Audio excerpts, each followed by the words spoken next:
A paz do Senhor, querido aluno da Escola Bíblica Dominical. Eu sou o presbítero Janderson Nascimento e estou segundo vice-presidente da Assembleia de Deus aqui em Vitória da Conquista, uma igreja que é pastoreada pelo pastor Davi Oliveira Boa Sorte. E hoje, pessoal, chegamos na lição de número 3 aqui da classe dos jovens, onde a gente vai aprender ainda mais sobre o movimento pentecostal. Vamos compreender que o livro de Lucas e Atos são a base para o movimento pentecostal, a base bíblica, a base teórica.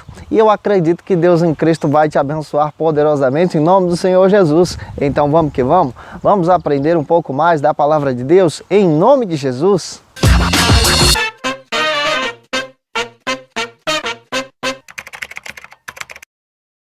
Hoje nós chegamos na lição de número 3 aqui na classe dos jovens, onde nós vamos compreender que os livros de Lucas e Atos são a base para o movimento pentecostal. Vamos entender ainda mais a partir das Escrituras. Vamos compreender a respeito de alguns aspectos teóricos do livro de Lucas e do livro de Atos também. E claro, entender a respeito desse autor, da autoria desse livro. E vamos compreender que é a partir daí que nós retiramos a nossa base bíblica para aquilo que cremos à luz das Escrituras. A você que está chegando hoje aqui pela primeira vez, aproveita, se inscreve no nosso canal, passe a ser um dos nossos alunos. Eu vou ter o prazer de te receber por aqui, tá? Aproveita também, deixa aí o seu likezinho, o seu joinha, porque com isso você acaba ajudando a gente a compartilhar ainda mais a palavra de Deus. Olha, não se esqueça de deixar aí o seu likezinho, o seu joinha. Eu quero agradecer você que faz questão de deixar aí o seu comentário. Gente, como o seu comentário tem nos ajudado. Eu quero agradecer o incentivo de vocês. Que povo abençoado. Que Deus abençoe a sua vida. Muito obrigado. Faça questão de colocar aí de onde você está assistindo essa lição. Que Deus possa te abençoar. Vou ficar muito feliz ao ler comentário por comentário de vocês aqui. Hoje nós chegamos na lição de número 3 aqui da classe dos jovens. A gente vai estudar sobre os livros de Lucas e Atos, que são a base para o movimento pentecostal. É claro que eu estou deixando aí também o link na descrição para poder ajudar você se você desejar o material dessa aula, tá bom? É gratuito, você só clica e baixa automaticamente. Eu quero lembrar você também que é importante você tomar nota de algumas dicas que eu vou passar a partir de agora para vocês. Primeiro, é necessário que você leia o texto bíblico da sua lição. Gente, a Bíblia é fundamental para o nosso ensinamento. A palavra de Deus é o nosso recurso. Leia a Bíblia com os seus alunos.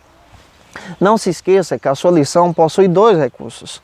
Possui o texto do dia e possui também a síntese. Se possível, peça a um dos seus alunos para ler o texto do dia e o outro lê a síntese em sala de aula. Isso vai te ajudar muito na sua ministração. Querido professor, não se esqueça que a sua lição possui 3 objetivos específicos. E é necessário que você aplique esses 3 objetivos específicos na sua vida. Porque, tendo em mente os 3 objetivos específicos, você não vai fugir do assunto da lição. Isso vai ser legal e vai te ajudar muito na sua ministração, tá? Não se esqueça que a sua lição possui 3 pontos. E uma dica eu quero passar para você. Inicie a sua lição falando sobre o tema da lição. Gente, hoje a gente vai tratar sobre esse tema. E depois explique ponto a ponto. Por exemplo, gente, hoje a gente vai trabalhar sobre esse tema, o tema da lição de número 3. E o ponto número 1 a gente vai trabalhar sobre esse assunto, o ponto número 2 sobre esse assunto e o terceiro sobre esse assunto. O seu aluno vai ficar esperando e isso é um recurso didático, vai te ajudar muito na sua explicação em sala de aula, vai ser uma bênção, tá bom? Hoje nós chegamos na lição de número 3, a gente vai compreender sobre essa importância desses 2 livros de Lucas e Atos como base para o movimento pentecostal, como base teórica, bíblica, que nós entendemos a partir das Escrituras.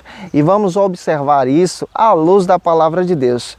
E eu creio que Deus vai te usar poderosamente na Escola Bíblica Dominical da sua igreja. É claro que nessa lição nós vamos estudar quem foi Lucas. Lucas, ele não é citado no colégio apostólico, ele não faz parte do chamado dos 12, como a Bíblia propriamente cita nos evangelhos. Lucas aparece a partir de Atos dos Apóstolos. Ele aparece citado em Colossenses como um médico amado. Ele aparece junto ao apóstolo Paulo. Ou seja, Lucas é um discípulo que aprendeu a partir dos ensinamentos do apóstolo Paulo. E Lucas acompanhou Paulo em várias jornadas missionárias. E é claro que ele faz questão de registrar patenteado por alguém, financiado por alguém. Tudo que aconteceu a partir do início do ministério de Cristo, que está no Evangelho. E também tudo que aconteceu a partir desse início do ministério de Cristo e início da igreja. Lucas, ele é um altíssimo conhecedor das Escrituras e é também um grande historiador. Quando você lê, por exemplo, o Evangelho de Lucas, você vai perceber que é o Evangelho que possui o grego mais perfeito de todo o Novo Testamento. O Evangelho de Lucas é polido. Para você ter ideia, nós encontramos no Evangelho de Lucas datas corretas, citações de reis, eventos que aconteceram, e é claro que esses eventos nós podemos localizá-los no decorrer da história. Isso porque Lucas era um grande historiador. A mesma coisa acontece com Atos dos Apóstolos. E o estilo literário de Lucas é fundamental. Ele escreve como um grande historiador bíblico. Ele escreve para o excelentíssimo Senhor chamado Teófilo. E o ensinamento de Lucas é esse ensinamento baseado na palavra de Deus. É claro que dos evangelistas, Lucas é aquele que dá mais ênfase à ação do Espírito na igreja, a ação fundamental do Espírito. Um exemplo só para você ter ideia. Mateus capítulo 4, versículo 1. Lê esse texto com seus alunos. Você vai perceber que Mateus registra, sendo um dos evangelistas também, que Cristo foi conduzido pelo Espírito ao deserto. O mesmo texto em Lucas, capítulo 4, versículo 1, Lucas já dá mais ênfase à pessoa do Espírito. Observe bem o que está escrito. Cristo foi cheio do Espírito ao deserto. É diferente. Lucas dá uma ênfase maior. Ele traz esse detalhe dessa ação dinâmica do Paracleto, dessa ação dinâmica do Espírito Santo na atuação da igreja no Evangelho, na atuação da vida dos discípulos no Evangelho, na atuação da igreja em Atos dos Apóstolos. E isso nós vamos observar muito bem na ministração de hoje. O tema do Evangelho é apresentado por Lucas como Cristo, o Salvador divino da humanidade. E quando você percebe a mesma coisa acontecendo com Atos, que foi também um livro escrito por ele, ele também trabalha um tempo. A propagação do Evangelho pelo poder do Espírito Santo. Lucas dá essa ênfase fundamental. O primeiro ponto da nossa lição procura trabalhar Lucas como o autor pentecostal. É claro que esse ponto também está dividido em alguns subtópicos que vamos trabalhar aqui com você. É claro que vamos entender quem é esse autor, quem é Lucas de verdade. E vamos entender também qual é o estilo literário que ele utiliza e quais são as fontes, quais são os recursos para a sua pesquisa. É claro que se você nunca leu o Evangelho de Lucas e nunca leu também Atos dos Apóstolos, você vai ficar meio perdido, mas é fundamental que você faça essa leitura, tá? Se possível, leia com seus alunos esse Evangelho. Leia também Atos dos Apóstolos. Lança esse desafio em sala de aula. O primeiro subtópico da nossa lição vai trabalhar sobre o seguinte argumento: quem foi Lucas? Ou quem é Lucas a partir das Escrituras? Em primeiro lugar, a gente vai entender que Lucas é o único autor da Bíblia que é apresentado aqui a partir do Novo Testamento que não é judeu.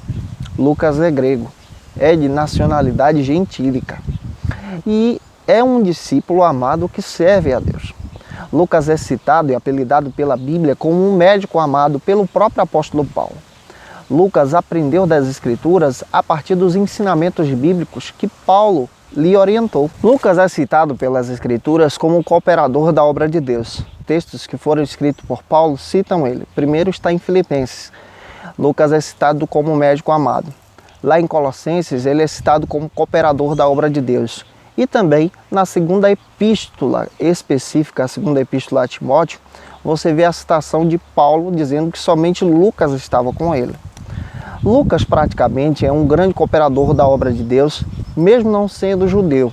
Acreditou em Cristo, aceitou o Senhor Jesus e praticamente participou de 25% das viagens missionárias do apóstolo Paulo. Era um discípulo experimentado pelo Senhor, era um discípulo que acreditou na mensagem e foi um discípulo que registrou o Evangelho, registrou também Atos dos Apóstolos. Esses dois escritos foram direcionados para o excelentíssimo Senhor Teófilo.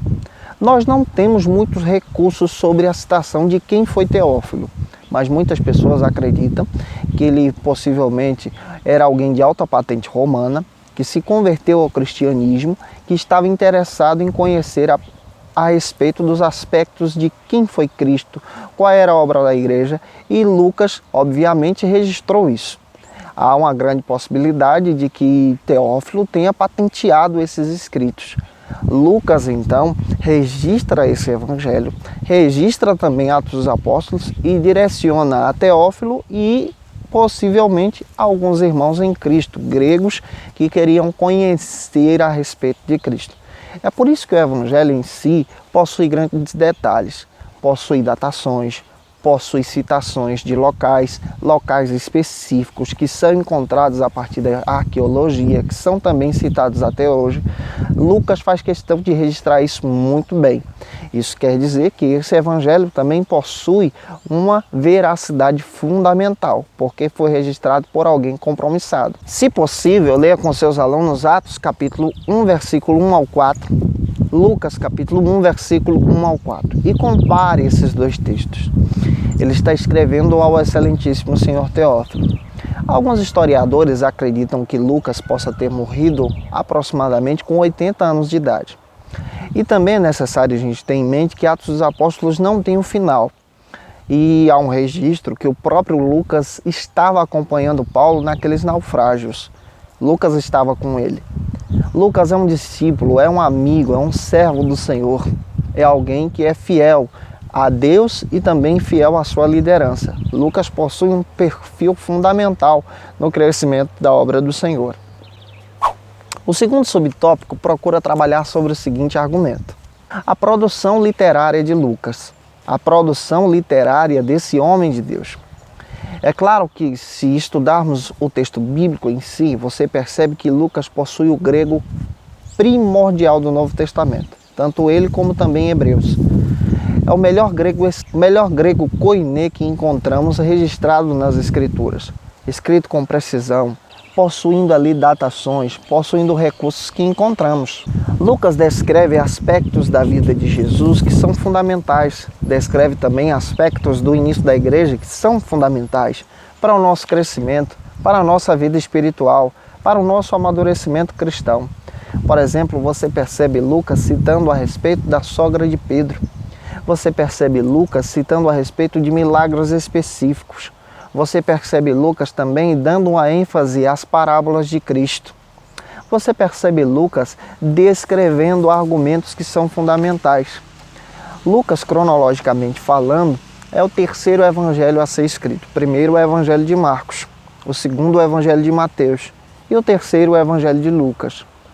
A narração de Lucas é uma narração fundamental, porque Lucas ele possui recursos literários específicos de um grande pesquisador. Existem citações em Lucas que nós não encontramos nos outros evangelhos, detalhes específicos. Há também um olhar clínico, um olhar médico de Lucas. Lucas, por exemplo, ele faz questão de citar a respeito de certos tipos de situações com doenças, por exemplo, a febre da sogra de Pedro, que estava alta e depois desapareceu. Ele cita a respeito de procedimentos médicos, a respeito de algo que era comum na sua época, recursos que ele utilizava, aparentemente apresentados no seu evangelho. E o terceiro subtópico do ponto número 1 trata sobre as fontes que Lucas utiliza. Lucas utiliza fontes fundamentais. Lucas, por exemplo, utiliza o evangelho de Marcos como fonte para o seu escrito. Utiliza o evangelho de Mateus como fonte para o seu escrito. E utiliza também outras fontes que são conhecidas, de acordo com a própria pesquisa bíblica, como fonte L. Fonte que somente ele tinha esse recurso de pesquisas a partir de testemunhas oculares que serviram a Cristo. Ele procura em todo o tempo encontrar pessoas que viveram com Cristo, pessoas que tiveram experiências com o Senhor. Atos capítulo 20, versículo 13, ele se inclui no texto. Ele participa das viagens missionárias do apóstolo Paulo. Ele está presente como testemunha ocular. É fundamental ler o texto de Lucas e ler também Atos dos Apóstolos. Ele é aquele, por exemplo, que acompanha o próprio apóstolo Paulo até mesmo nos seus martírios. O segundo ponto da nossa lição vai trabalhar sobre o Evangelho de Lucas. Dos evangelistas, Lucas é o que mais dá ênfase à pessoa do Espírito Santo, à ação do Espírito Santo. Ele atribui os milagres à pessoa do Espírito.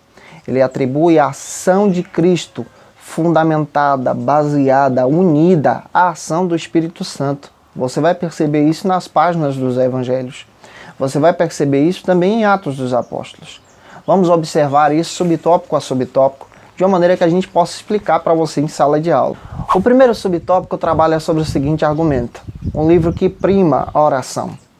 Você percebe que Lucas, no Evangelho, ele faz questão de observar aspectos de relacionamento com o Espírito Santo, de relacionamento de Cristo com Deus, de Cristo com o Espírito, desse relacionamento entre Cristo, o Pai e o Espírito, o relacionamento da Trindade em si. O Evangelho inicia como resposta de oração. Quando você lê as primeiras páginas do Evangelho de Lucas, você percebe que aqui há a ação do Espírito agindo através de respostas de oração. Lucas capítulo 1, versículo 13, a oração de Zacarias e também a oração de Isabel. Deus responde a oração desse casal e, respondendo essa oração, envia João Batista. É claro que a Bíblia não registra a oração de Zacarias, mas tudo dá a entender que aquela família pedia a Deus exatamente por esse milagre, porque Isabel era estéril e Deus opera esse grande milagre na vida de Isabel. Lucas capítulo 3, versículo 21 e 22, quando Cristo foi batizado, Lucas dá ênfase que Cristo estava orando antes, orando no deserto. Ele dá ênfase ao relacionamento do cristão com Deus. E Cristo sendo batizado, o Espírito Santo desceu sobre ele. Lucas capítulo 6, versículo 12, diz que Cristo ora a noite inteira. Olha o relacionamento que Cristo tem com Deus e com o Espírito, para separar e escolher os seus discípulos. Lucas dá essa ênfase à oração. E na própria cruz você percebe Cristo orando, conversando com o Pai. Vamos avançar? Vamos para o segundo subtópico do ponto número 2, que vai tratar sobre o seguinte argumento: o Espírito Santo enchendo e orientando as pessoas. Lucas capítulo 1, versículo 35. Lucas faz questão de registrar esses detalhes da ação do Espírito Santo enchendo, capacitando as pessoas para uma grande obra. E é assim que ele faz conosco em nossas vidas. E nós que somos pentecostais, prestamos atenção nesses detalhes. Prestamos atenção nesses recursos. Lucas capítulo 1, versículo 32, leia esse texto com seus alunos, você vai perceber que aqui é uma ação direta do Espírito de Deus na vida de Maria e também na vida de Isabel, de acordo com o texto bíblico. Lucas 1, 41. Olha a ação do Espírito Santo aí nesse texto bíblico. Se possível, leia com seus alunos em sala de aula. Você vai perceber que Lucas dá essa ênfase à oração, dá essa ênfase à ação do Espírito, que enche as pessoas, que capacita as pessoas para uma grande obra. Isso vai acontecer tudo também em Atos dos Apóstolos. Lucas capítulo 24, versículo 49, você percebe Lucas registrando a orientação dos discípulos, a orientação que Cristo dá aos discípulos a irem para Jerusalém, aguardarem a promessa. Lucas dá essa ênfase à ação do Espírito, já desde as páginas dos Evangelhos. É por isso que nós pentecostais entendemos que essa ação é real na vida da pessoa, é real na vida do cristão que procura essa capacitação em Cristo, essa capacitação a partir da ação do Espírito Santo na vida de pessoas comuns para uma grande obra. E o terceiro subtópico demonstra a ação do Espírito agindo na vida de Jesus. Lucas é o único evangelista que demonstra essa ação específica do Espírito Santo de Deus, realizando os milagres através de Jesus. Lucas capítulo 3, versículo 22 diz que o Espírito Santo de Deus é apresentado de forma corpórea como uma pomba, já no batismo de Cristo. Ali a ação fundamental do Senhor já na sua vida. Lucas capítulo 4, versículo 18, Cristo cita que o Espírito de Deus estava sobre ele. Olha a ação do Espírito sobre a vida de Cristo. Lucas capítulo 5, versículo 17 diz que a virtude do Espírito estava sobre Cristo para agir com ação de cura na vida das pessoas. Isso dá a entender que o Espírito Santo de Deus operava de forma correta, de forma específica, na pessoa de Cristo. Lucas 9, versículo 1 e 2 diz que o Espírito Santo de Deus capacitou a Cristo para expulsar os demônios, capacitou a Cristo para curar os enfermos. Essa ação é específica no Evangelho de Lucas. Vamos então avançar? Vamos para o terceiro ponto da nossa lição, onde nós vamos compreender essa ação do Espírito em Atos dos Apóstolos, que está também dividida em alguns subtópicos, que vamos trabalhar com você. O terceiro ponto da nossa lição aqui na classe dos jovens trabalha sobre Atos dos Apóstolos. Esse livro está dividido também de forma específica, de forma clara. Ele não possui um final, mas foi escrito também por Lucas.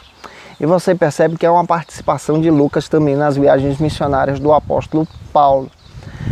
Nós percebemos aqui algo específico, a ação do Espírito Santo também em Atos dos Apóstolos. Vamos compreender isso subtópico a subtópico com você. O primeiro subtópico trabalha sobre a vinda do Espírito Santo. Você percebe que em Lucas você encontra a resposta de oração, você encontra a ação do Espírito, você encontra também a ação do Espírito na vida de Cristo. E Atos já inicia trabalhando sobre a vinda do Espírito Santo sobre os discípulos, sobre a igreja, capacitando a igreja para uma obra específica, uma obra missionária. Nisso nós acreditamos como pentecostais. O Espírito Santo de Deus vem sobre nós para nos capacitar para uma grande obra. Atos capítulo 4, versículo 30. Lucas é específico em demonstrar que a ação do Espírito Santo não era somente uma promessa, mas em Atos ele demonstra aqui o cumprimento da promessa. Deus disse que enviaria e enviou para capacitar os discípulos para ações específicas, ações missionárias. Atos capítulo 3, por exemplo, os discípulos, a liderança da igreja vai orar no templo. E é interessante que essa liderança da igreja tem um compromisso de buscar a presença de Deus. E ali, pela ação do Espírito, em nome do Senhor Jesus, uma pessoa enferma é curada. Deus usa o apóstolo Pedro e João para realizar um grande milagre através da ação do Espírito. Esse mesmo Espírito é aquele que convence as pessoas do pecado, da justiça e do juízo. E ele age de forma correta com a igreja. É o Espírito Santo de Deus, em Atos dos Apóstolos, que separa os missionários para o crescimento, para a expansão da igreja. É o Espírito Santo de Deus que capacita as pessoas para a pregação do Evangelho. É o Espírito Santo de Deus que chamou os discípulos, fez literalmente a obra missionária agir de forma real com a igreja. E é o Espírito Santo de Deus que trabalha até hoje na igreja atual, trabalha em nossos dias, em nossos corações. O segundo subtópico fala sobre o poder do Espírito. Esse poder do Espírito que foi prometido é apresentado em Atos dos Apóstolos. Os discípulos são capacitados para fazer e realizar manifestações reais, não pelo seu próprio poder, mas pelo poder do Espírito Santo que habitava neles. Atos capítulo 3, há a cura desse coxo na Porta Formosa. Atos capítulo 4, versículo 1 a 11, você percebe a narração dessa ação do Espírito. Pedro testemunhando que aquilo aconteceu pelo poder do Espírito Santo de Deus agindo pela igreja. Atos capítulo 4, versículo 24 ao 31, eles, como os discípulos, são ameaçados pelas as autoridades religiosas para não realizarem milagres, e eles realizam pela atitude, pela ação do Espírito habitando na vida deles. Nós, como pentecostais, acreditamos nisso, que isso é real também para os nossos dias. Atos capítulo 6, você vê o Espírito Santo de Deus falando com os discípulos, os apóstolos do Senhor, para separarem homens cheios do Espírito, para serem diáconos, líderes da igreja. Você percebe o Espírito Santo de Deus em Atos capítulo 7, usando Estevão como instrumento de Deus na pregação da palavra. Você percebe Atos capítulo 8, narrando o registro de como o Espírito Santo de Deus agia pela vida de Filipe, e Deus conduzindo Filipe a Samaria, de Samaria conduzindo para o deserto, e de lá ele pregando a palavra de Deus, e depois Filipe é transladado pelo Espírito de Deus a uma ação fundamental, real, de manifestações milagrosas dentro da Bíblia. E nós, como pentecostais, acreditamos nessas ações que podem ser reais para os nossos dias. O Espírito Santo é responsável pela condução da igreja. É ele quem age na vida do apóstolo Paulo. Ele mesmo impediu Paulo de pregar a palavra e orientou Paulo a ir para outro caminho, convidando Paulo a passar a Macedônia. É a ação do Espírito que age no crescimento da igreja. É a ação do Espírito que conduz o apóstolo Paulo. É o Espírito Santo de Deus, em Atos capítulo 16, que ouve a oração desse apóstolo em sofrimento, em cadeias, e que faz literalmente o cárcere se abalar por causa da oração de um servo de Deus. É o Espírito Santo de Deus que age na igreja, agiu lá atrás e age em nossos dias. E esse Espírito é responsável por realizar milagres, sinais e maravilhas nos dias bíblicos e nos dias atuais. E o terceiro e último subtópico da nossa lição fala sobre atos do Espírito Santo. Que atos são esses?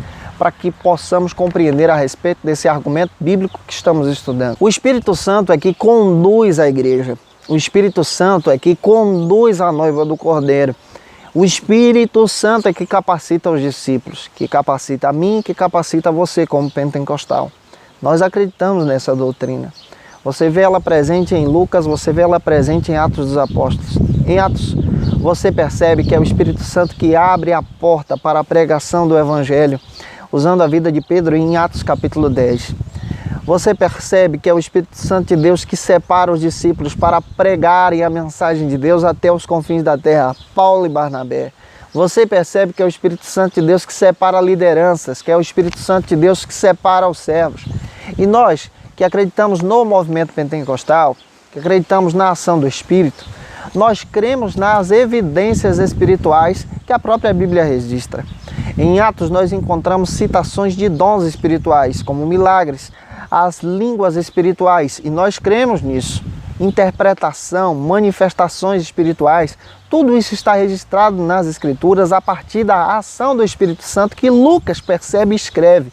E nós tomamos o Evangelho de Lucas, Atos dos Apóstolos e também toda a Bíblia como base para a nossa crença, para a nossa doutrinação. Acreditamos que aquilo que está escrito no texto é uma verdade que pode ser experimentada por nós.